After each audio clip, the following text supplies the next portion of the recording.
मोठी बातमी आहे. सो व्हॉट असं उत्तर देणं मुंबई महानगरपालिकेच्या अधिकाऱ्याला चांगलंच महागात पडलंय. स्थानिक नगरसेवकाचं नाव उद्घाटनाच्या कोनशिलेवर का नाही अशी विचारणा अधिकारी संदीप लाळगे यांना करण्यात आली. मात्र यावर संदीप लाळगे यांनी सो व्हॉट असं उत्तर दिलं. दरम्यान त्यांच्या याच उत्तरावर नगरसेवक तेजिंदर सिंग तिवाना यांनी आक्षेप घेतला.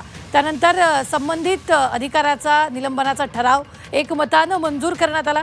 चौकशी पूर्ण होईपर्यंत त्यांचं निलंबन करण्यात आलेलं आहे.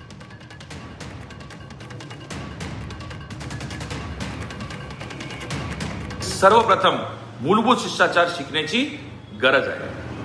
अधिकारी हे लोकप्रतिनिधीचा सन्मान करण्यासाठी असतात, त्यांना कमी लेखण्यासाठी नाही. सो व्हॉट अशी अरेरावीची भाषा प्रशासनाला शोभणारी नाही. आम्ही कोणत्याही व्यक्तीविरोधात नाही, मात्र लोकशाही मूल्ये, प्रोटोकॉल आणि प्रशासनाने निष्पक्षता अबाधित राहावी यासाठी निष्पक्ष चौकशी करून दोषींवर कठोर कारवाई झालीच पाहिजे.